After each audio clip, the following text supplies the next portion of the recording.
할렐루야. 한 주 잘 보내셨는지요?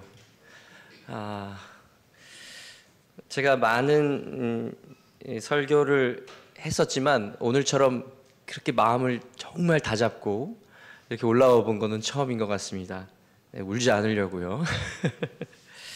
하나님 살아계십니다. 아멘. 저는 분명히 보았습니다. 제 눈은 믿지 못하겠지만 제 삶에서 제가 보아온 수많은 간증과 기적들이 하나님이 살아계시다는 것을 믿게 하였습니다. 저는 이 중에서도 얼마나 많은 기적과 간증들이 여러분의 삶에 있는지 정말로 알고 있습니다. 저는 이번 한 주도 정말 가슴 떨리는 삶을 살았어요. 제 인생에서 이렇게 하나님의 기름 부으심이 넘친 날들이 있었는가 할 정도로 너무너무 감사하고 행복했습니다. 이렇게 말씀드리면 어떤 분들은 제 얼굴이 굉장히 빛이 난다, 너무 좋아졌다 이런 말씀까지 이렇게 말씀드리면 저 목사님이 사모님이 안 계셔서 저렇게 행복해 하시나 하실 분들이 계셔서 하시는 말씀이 드리는 말씀이지만 저 사실 아직도 감기하고 기침으로 고생하고 있고요. 제가 아침 저녁으로 아이들을 돌봐야 하는 수고가 이만저만이 아닙니다. 오늘도 3시간 자고 나왔고요. 그저께는 너무 힘들어서 링겔까지 맞으면서 투혼 중에 있습니다. 심지어 저 4kg나 빠졌어요. 그래서 다이어트를 고민하시는 분들은 반려자를, 배우자를 단기 성교 보내는 것을 추천드립니다. 네. 그럼에도 불구하고 제가 왜 이렇게 행복하다고 감사하다고 말할 수 있을까요? 그것은 바로 오늘 베드로의 고백처럼 예수님이 저의 그리스도시며 살아계신 하나님의 아들임을 진심으로 믿기 때문입니다. 그 고백이 얼마나 우리의 삶을 가득 채우고 든든히 세워나가는 진리의 말씀이며 땅에서도 하늘에서도 열리는 놀라운 일의 시작인 것을 여러분에게 말씀드리고 싶습니다. 이 시간 베드로의 고백들이 여러분의 삶 가운데 일어나기를 주님의 이름으로 축복합니다. 평생을 이 베드로의 고백을 하신 분을 소개하면서 설교를 시작하고 싶습니다. 사진을 좀 보여주실까요? 네. 지난주 제가 그 여수 출장을 다녀오면서 찍은 사진입니다. 혹시 이게 어디인지 아시는 분 계십니까? 사진만 보고도 나는 알 것 같다. 그런 분들은 제가 밥을 사드리도록 하겠습니다. 네. 그러면 힌트를 드리기 위해서 다음 사진을 보여드리겠습니다. 저 산이 이렇게 좀 보이죠? 무슨 산 같을까요? 하늘과 구름이 저렇게 아름다운, 제가 목숨 걸고 사진 찍었습니다. 운전하면서. 저 사실 저게 너무 예뻐가지고. 다음 장에 이제 힌트가 있습니다. 눈이 어떻게 하셨어요? 맞습니다. 크게 보시면 저게 구례 1터널입니다. 제가 여수 출장을 다녀오면서 찍은 사진입니다. 하나님께서 지난 한 주 동안 그분의 마음을 위로해 주시기를 다시금 제가 볼 수 있기를 기도하는 마음으로 지내는 시간들이 많았습니다. 그런데 신기하게 하나님의 계획하심으로 제가 지나는 길에 그분의 고향과 하늘과 산을 볼 수 있는 기회가 있었습니다. 제가 소개드리고자 하는 그분은 물 좋고 산 좋은 구례라는 동네에서 1935년 어느 아름다운 봄날에 태어났습니다. 일제강점기에 태어났지만 그럼에도 많은 가족들과 행복한 유년 시절을 보내실 수 있었습니다. 광복을 맞이한 기쁨은 잠시였고 근대사의 가장 큰 비극이었던 6.25 사변을 즈음하여 오빠의 죽음과 형부의 억울한 죽음을 그 어린 소녀는 똑똑히 목격합니다. 사랑하는 가족이 원하지 않았지만 서로의 반대 진영에 설 수밖에 없었고 결국 개인의 의지와 사정과 상관없이 시대의 아픔인 공산주의와 민주주의에 상반된 이데올로기에 어쩔 수 없는 희생자가 된 것입니다. 마루바닥에 숨어 숨을 참으며 다락에 피해 죽음의 공포가 지나가기를, 제발 이 시간이 끝나기를 얼마나 빌고 소원했을까요? 얼마나 힘들고 어려운 시간이었을까요? 얼마나 무섭고 아프고 힘든 일이었을까요? 10대 소녀에게 일어난 일로는 잊을 수 없는 아픔과 트라우마가 가득한 시간들이었을 것입니다. 하지만 그분에게 하나님은 다시 새로운 소망을 주셨고 행복한 가정을 꾸릴 수 있는 시간을 허락하셨습니다. 4개의 빛나는 보석과 1개의 보물을 주셨습니다. 하지만 그분은 욥과 같은 시련을 다시금 받게 되었습니다. 사랑하는 남편의 소천을 35살이라는 젊은 나이에 받아들여야만 했고 5명의 자녀들을 홀로 키워야 하는 절망과 어려움의 시간을 맞이했던 것입니다. 저는 2명 돌보는 건데도 이렇게 병이 날 정도인데 참 그 시간과 어려움의 이야기는 여기서 다 할 수 없을 고통과 고난의 시간이었을 겁니다. 그럼에도 그분은 신기하게도 50년이 넘는 시간 동안 교회에서 누구도 할 수 없었던 봉사와 사역의 시간을 감당하였습니다. 배우지 못한 것은, 가지지 못한 것은, 넉넉하지 못한 것은, 시간이 모자른 것은 그분으로 하여금 하나님을 섬기는 것에 아무런 방해가 되지 못했습니다. 언제나 어디서나 하나님을 섬기는 일에는, 하나님을 주로 고백하는 곳에는 그분은 항상 먼저 가장 늦게까지 가장 많이 헌신하셨습니다. 지금도 교회에서 무슨 일이 있으면 그곳에 가장 먼저, 가장 빨리, 가장 많이, 가장 먼 곳에서 달려오셨습니다. 지금도 제 앞에 있는 저 자리에서 가장 많은 은혜를 나누며 누리고 가장 큰 소리로 기도하시는 분입니다. 이게 어떻게 가능할까요? 이게 어떻게 설명될 수 있을까요? 인간의 가장 큰 슬픔은 죽음이 아니더군요. 질병이 아니더라고요. 가난이 아니더라고요. 바로 사랑하는 이의 죽음을 목도하는 것입니다. 그것도 자녀들의 죽음을 우리는 상상할 수 없는 고통이라 하여 단장의 고통이라고 합니다. 어떻게 극복할 수 있을까요?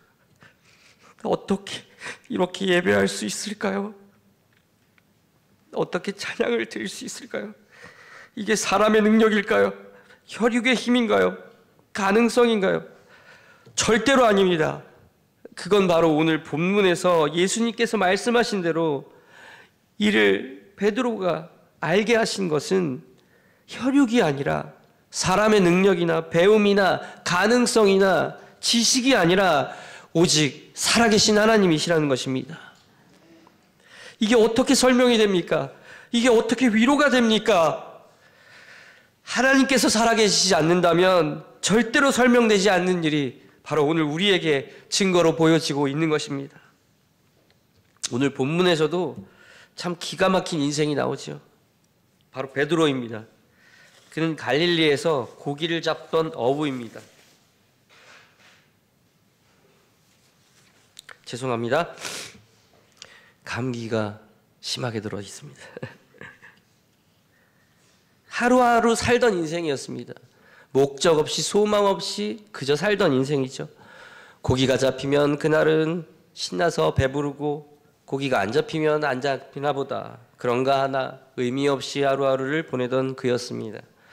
그렇게 살던 그가 동생인 안드레가 인생의 참 진리 대신 예수님께로 인도하였고 결국 그는 예수님의 제자가 됩니다. 호기롭게 예수님을 세상의 왕으로 착각하여서 칼로 세상을 바꾸고자 했던 혈기와 배짱이 있던 그였습니다. 그런데 결국 계집종의 질문에도 어린 계집종의 질문에도 예수님을 정면으로 부인하고 마는 두려움과 비겁함의 사람이 됩니다. 예수님의 십자가 사건 이후 다시 갈릴리로 돌아가 패자처럼 고기를 잡는 하루하루 의미 없는 그에게 결국 그가 어떠한 삶으로 하나님께 영광 돌리는 인생이 되었는지 여러분들은 성경을 통해 잘 알고 있습니다. 바로 여러분이 증인입니다. 예수님을 다시 만나게 되고 알게 되는 그 순간부터 그는 사람을 낚는 어부가 사람을 살리고 목양하여 결국 초대교회의 주인공이 되고 수많은 기적과 은사를 행하고 수천 명의 사람들을 살려낸 위대한 사도가 된 것입니다. 그는 전승에 의하면 예수님께서는 바로 매어 달려 돌아가셨는데 내가 어떻게 그런 영광을 함께 할 수 있겠는가 하고 당신은 거꾸로 달려 예수님께로 간 승리의 인생이 된 것입니다. 저는 이 또 한 분의 이러한 베드로와 같은 고백을 한 분의 이야기를 들려드리고 싶습니다. 이분은 현재 서울에 있는 베이직 교회라는 큰 교회인데요. 계신 조정민 목사님의 이야기입니다. 이분을 잘 아시는 분은 아시겠지만 MBC 간판 스타 아나운서 출신입니다. 특별히 주말에 MBC 뉴스데스크를 책임졌던, 시대를 주름잡던 아주 아나운서계의 아이콘이죠. 그런데 이분이 돌연 10여 년 전에 TV에서 사라지고 지금은 한 교회의 목회자로, 설교자로, 저자로 살아가게 되는 것을 보게 되었습니다. 이유가 무엇이었을까요? 바로 이 이야기의 시작은 아내 때문이었습니다. 이 조정림 목사님은 어머니 뱃속부터 모태 불교 집안에서 태어났다고 합니다. 그래서 다른 종교는 생각도 안 하고 자신은 얼마나 분석하고 따지는 것을 좋아했으면 기자가 되기로 작정하고 어린 나이에 공부를 시작했고, 이 불평하고 불평등한 세상을 바로잡고자 기자가 되겠다고 해서 그 어렵다는 방송국 기자에 합격할 정도로 열심히 살았던 사람입니다. 그런데 하필 이분이 예수님을 믿는 아내를 만나게 된 것입니다. 이 중에서도 아내를 잘못 만나서 예수님을 만나게 된 분으로 알고 있는데요. 분도 계신 걸로 알고 있는데 잘 만난 것이겠죠. 네. 여튼 이분도 연애할 때는 대부분의 교회를 다니시지 않는 남성분들이 이제 악어의 눈물을 흘립니다. 내가 결혼하면 너의 손 꼭 잡고 교회에 가겠다는 약속을 하고 그렇게 결혼을 하게 됩니다. 이 중에 그런 분 계십니다. 참 축복합니다. 대부분은 배신하고 안 오는데 이 중에 오셔가지고 아버님까지 모시고 온 가족을 다 이렇게 귀하게. 그런데 이 목사님은 어땠냐면 이게 지켜질 약속이었겠냐고요. 너의 손잡고 교회 가겠다는 그 약속은 철면미처럼 잊어버리고 결혼하자마자 그런 데를 왜 가냐며 아내를 아예 교회를 못 나가게 한 것입니다. 워낙 철저한 계획주의자의 인본주의자였던 이 사람은 철저하게 아내의 신앙을 방해하기도 했습니다. 결국 이 조정민 목사님은 세상의 성공과 자신의 미래를 위해서 미국의 특파원 생활을 시작하게 됩니다. 그런데 이 미국이라는 땅이 한국과는 다르게 주말에 특별히 가족과 함께하는 삶이 아니라면 할 게 없어요. 그래서 자신은 이 골프라는 신세계에 빠지게 됩니다. 그래서 주말이면은 좋다는 골프장을 찾아다니기 시작한 거예요. 결국 아내와 아이들은 집에 주말에는 홀로 있는 시간들이 많아지게 된 거죠. 그러더니 이분도 양심이 있었는지 너무 미안한 마음에 그럼 교회라도 나가보라고, 오히려 자신의 안전한 레저 생활을 보장하기 위해 교회를 나가라고 허용하게 됩니다. 여기서 조정민 목사님은 큰 판단의 착오를 하게 된 것이죠. 여자 나이가 40이 넘어가면 누구도 말릴 수 없다는 것을 결국 이 한국 교회만 이제 귀국 후에도 이 한번 나가기 시작한 아내의 신앙생활은 시작되었고, 특히 한국에 돌아오니 이 새벽 기도에 나가기 시작한 겁니다. 철야 기도에 나가기 시작한 것이죠. 어느 날 이 목사님이 아내가 저혈압인데도 새벽에 일어나 새벽 기도 가는 것을 보고 뭔가 이상하구나. 매일 하루같이 빠지지 않고 나가는 것을 보고 저혈압이 있는데도 이건 분명히 뭐가 있는 거라는 불순한 생각으로 아내를 미행하기 시작한 겁니다.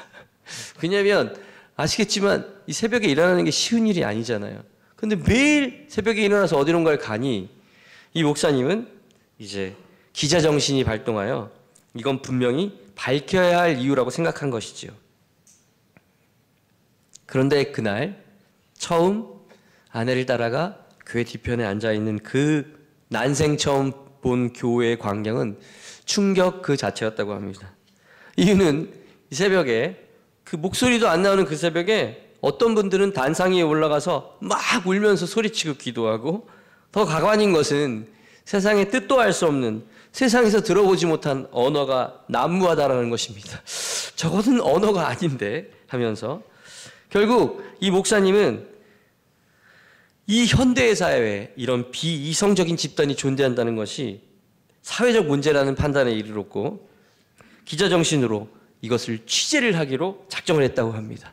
그래서 그 다음 날도 아내 모르게 교회 따라 뒤편에 앉아 사람들을 관찰하는데 며칠이 되지 않아서 이 찬양이 자신의 귀에 들리는 순간 자신의 눈에서 갑자기 눈물이 왈칵 쏟아지면서 자신도 모르게 눈물 콧물이 쏟아지면서 막 울고 있는 자신을 발견하게 되었다는 것입니다.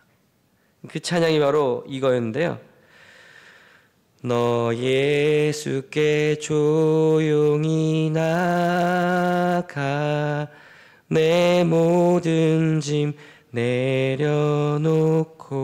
내려놓고 주 십자가 사랑을 믿어 죄사함을 너 받으라. 주 십자가? 도대체 주님은 뭐고 십자가는 뭐지? 십자가의 사랑은 뭐길래 내가 울고 있지? 도대체 주님은 누구이기에? 그때부터 이분이 성경을 읽기 시작했답니다. 그리고 5번째 통독을 하던 그 순간에 성령을 받고 이제는 대한민국에 귀한 영향을 끼치는 목사님이 되신 것입니다. 그분의 책을 보면 메타 릴리전이라는 표현이 많이 나옵니다. 이 메타라는 건 라틴어로 그 이상, 초월의 것, 이것을 메타라고 하는데요. 이분이 어떻게 쓰여져 있냐면 내가 만약 기독교가 종교였다면 나는 불교를 포기하지 않았을 것이다. 그런데 기독교는 메타 릴리전이다.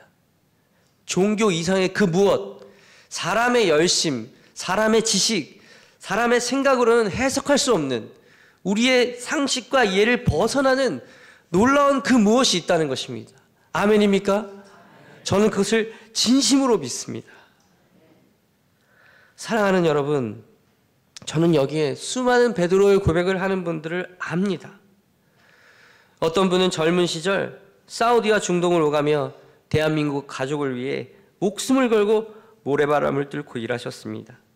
그 위험과 어려움에서 지켜주신 하나님이 감사해서 지금도 매주 주방에서 그 많은 설거지를 기쁨으로 섬겨주고 계십니다. 어떤 분은 의사들도 다시 회복하기 어려울 거라고, 가망 없다고, 그 중독에서는 벗어나기 어렵다고 했지만 지금은 자신의 발로 걸어서 자신의 손으로 매주 함께 그분과 주방에서 섬김의 자리에 함께 하십니다. 어떤 분은요, 9살의 부모를 여의고 3살 어린 동생을 업어서 먹이고 키워서 그 업둥이 동생을 오늘날의 튼튼한 중소기업의 소유주로 만드셨습니다. 본인은 $100 들고 그 아무것도 모르는 미국에서 오직 신앙으로 열심으로 성공한 사업가가 되어서 지금도 그 아름다운 우애와 사랑을 나누기 위해 그 먼 미국 땅에서 오는 일을 기쁨으로 알고 오십니다. 또 어떤 분은 본인의 몸이 불편함에도 남편도 섬겨야 함에도 불구하고 선교사님들을 섬기는 일에 최고의 최선의 힘을 다하고 어느 장로님은 자녀들의 이름으로 손녀들의 이름으로 그 먼 오지에 교회를 세우시고 후원하고 계십니다. 또 어떤 분은 가슴으로 아이를 낳아 키우고 자신은 암과 투병하여 이겨내고 그 나머지 삶을 하나님과 조금 아픈 친구들에게 자신의 남은 삶과 재능을 기도를 드리며 어떤 교회의 자리에서도 선기가 순종을 하는 교육자를 제가 압니다. 어떤 분은 사랑하는 아내를 먼저 보냈지만 2 자녀를 잘 키워서 교회의 반주자로 회계사로 교회를 섬기게 하시는 분도 이 자리에 계십니다. 코로나의 광풍 속에 가족을 잃었지만 봉사의 자리, 헌신의 자리, 가족을 섬기는 일에 최선을 다하며 결국 손녀를 얻게 된 분도 제가 알고 있습니다. 동생의 암발병에 모든 누나들이 나와 기도하는데 하필 또 그 중에 한 분은 또 암이 발견됩니다. 또 암 수술을 받습니다. 그럼에도 오늘 이 자리에서 주님을 찬양하는 분도 계십니다. 어떤 분은 허리 수술과 다리 수술로 쓸 수 없는 그 피곤한 몸인데도 불구하고 매주 추운 겨울, 뜨거운 여름 상관없이 교인들의 풍성한 식탁을 위해 눈이 오나 비가 오나 새벽바람을 맞으시는 분들이 계십니다. 결국 남은 모든 신체에도 누군가를 위해서 기부하기로 결정하셨다는 것을 보면서 이게 어떻게 가능한 일일까요? 제가 이 설교의 시간에 다 말할 수 없는 이 수많은 분들의 간증과 고백이 어떻게 가능할까요? 하나님이 살아계시지 않는다면 가능한 일일까요? 예수님이 이 교회를 이러한 고백과 간증 위에 세우셨습니다. 주는 그리스도시요 살아계신 하나님의 아들이십니다 라고 고백하는 모든 이들의 삶 가운데 든든히 서가는 것입니다. 절대로 여러분은, 교회는 혈육이 아닌 하나님의 능력으로, 하나님의 부르심으로 이 자리에 온 것입니다. 여러분은 반석이십니다. 베드로를 그렇게 부른 것처럼 이 고백을 하는 모든 분들에게는 우리 주님은 반석이라고 부르십니다. 여러분의 모든 삶이 반석 위에 세워지기를 주님의 이름으로 축복합니다. 그래서 교회를 에클레시아, 부름받은 사람들의 모임이라고 합니다. 우리는 오늘 이 자리에 계신 모든 분들이 에클레시아며 교회이며 반석이십니다. 오늘 이 자리 그저 나온 사람 한 사람도 없습니다. 제가 대표 기도할 때마다 진심으로 기도하는 바로 한 호흡과 한 걸음의 소중함입니다. 정말로 하나님이 지키시지 않으시면요, 우리의 삶은 단 한순간도 장담할 수 있는 것이 없습니다. 주어진 오늘 이 시간, 이 장소, 이 예배가 얼마나 복되고 소중한지 우리는 깨달아야 하는 것입니다. 지금도 이 단기 선교팀은 정말 지금 실시간일 텐데요, 3,500m부터 이제 4,100m까지 오르는 고산지대를 걷고 있습니다. 아마 가장 힘든 구간을 경험하고 계실 텐데, 담임 목사님을 비롯한 6분의 선교사님과 하나님께서 그 걸음과 호흡을 지켜주시기를 기도합니다. 교회는 걱정하지 마시기 바랍니다. 교회는 하나님이 지키셔요. 왜냐하면 자신의 아들이 목숨 걸고 영혼을 걸고 지킨 것이기 때문입니다. 여러분들도 하나님의 아들이, 그 예수님이 여러분을 지키시기 위해 저 십자가 지셨다고요. 그 힘든 골고다를 오르셨다고요. 그 예수님이 신랑이고 여러분이 신부입니다. 신랑은 신부를 위해 목숨을 겁니다.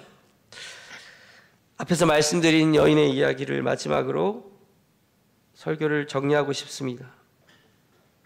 그분의 고백은 무엇입니까? 늘 그분의 입에서는 찬양과 감사가 흘러나옵니다. 어떻게 그럴 수 있을까요?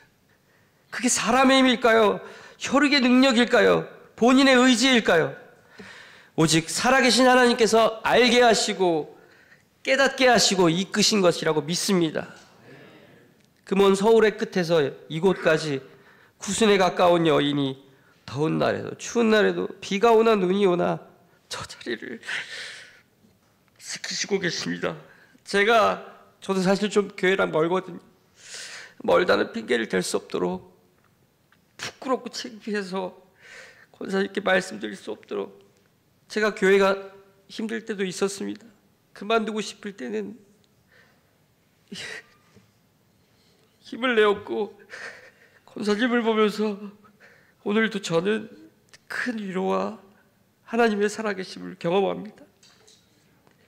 저는 이 시간에 살아계신 하나님을 찬양합니다.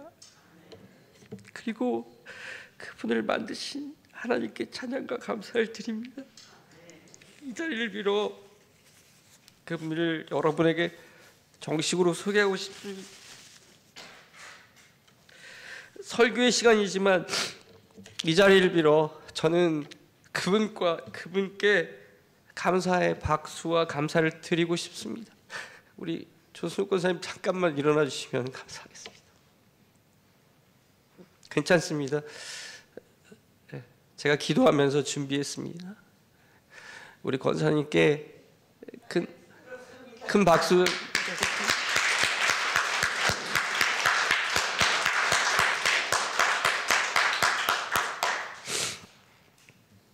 또한 자녀들에게 너무 감사드립니다. 앉으셔도 됩니다. 네. 자녀들에게 참 감사드립니다. 저 봉헌송 제목만 보고 울었습니다. 예수로 나의 구주 삼고. 제가 이 설교를 이 일이 있기 전에 준비했거든요. 그런데 우리 자녀분들이 이 찬양으로 봉헌송을 하신다고 했을 때 또 한 번 하나님의 살아계심을 경험했습니다.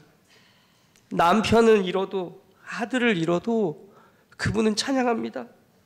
세상과 나는 간 곳 없고 구속한 주만 보이는도다. 승리자의 고백입니다. 이것이 나의 간증이며 이것이 나의 찬송이라는 것을 평생을 고백하는 진정한 찬양의 삶입니다. 진정한 베드로의 고백을 하시는 분이십니다. 주님은 우리의 어떠한 삶에서도 그리스도시며 구원자시며 어떠한 상황과 환경에서도 주님이십니다.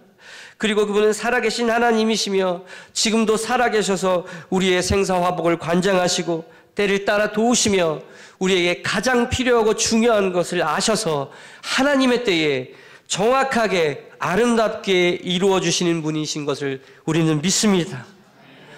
그 고백 위에 교회를 세우신다고 했습니다. 사랑하는 여러분, 저는 오늘 여기 계신 모든 분들이 이 찬양의 고백처럼 살아내기를 주님의 이름으로 축복합니다. 제가 참 좋아하는 찬양인데요, 이 찬양을 부르다가 몇 번씩 울컥하고 온 적이 있습니다.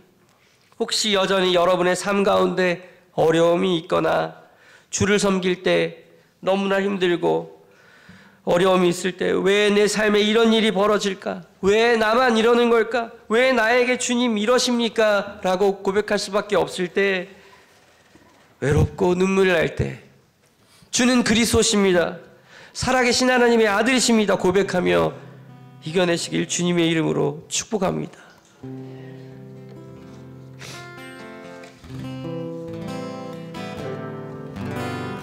나의 평생에 가장 복된 일은 내가 예수님을 만난 것이라.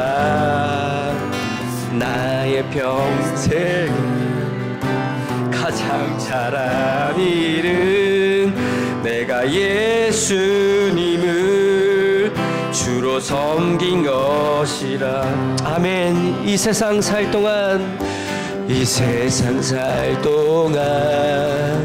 내가 걷는 길이 때론 험하여서 넘어질 때도 주의 강한 손이 나를 붙드시니 나는 예수님만 주로 섬기며 우리 손 들고 고백할까요? 나를 주를 섬기는 것에 후회가 없습니다. 내가 걸어온 모든 시간 다 주의 은혜니, 내가 걸어갈 모든 날도 주만 섬기며 살리. 오직 예수 이름 부르며 살아가리라. 이것이 나의 간증이요, 이것이 나의 간증이요. 아멘. 이것이 나의 아멘. 나 사는 동안 끊임없이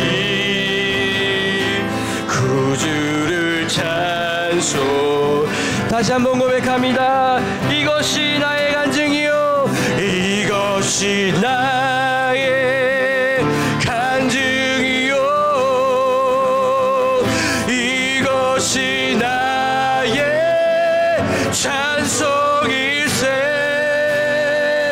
나 사는 동안 끊임없이 구주를 찬송하리로다. 아멘. 주는 그리스도시요 살아계신 하나님의 아들이십니다.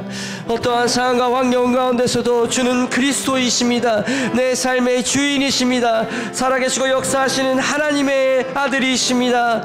내 평생 동안 가장 복된 일은 예수님을 만난 것이며 가장 잘한 일은 예수님을 주로 섬기며 흔들리지 않고 둏대를 향해 달려 나온 것입니다. 주님, 강한 손으로 우리를 붙들어 주시옵시고 예수님을 주로 섬길 때 우리의 모든 삶과 우리의 가정과 이 대한민국이 하나님의 땅이 될 것을 믿습니다. 지금도 히말라야를 걷고 있는 저 단기 선교팀에게도 하나님 은혜를 더하여 주시며 그 하원음을 지키셔서 고산으로부터 자유롭게 하시고 저 슬픔과 고통의 땅 이스라엘 땅에 하나님의 나라가 이루어지는 그날까지 우리가 매일처럼 걸어갈 것입니다. 예수 이름 부를 것입니다. 우리 다같이 주님의 이름을 부르시고 함께 기도하시겠습니다. 주여, 주여, 우리가 그저 사는 이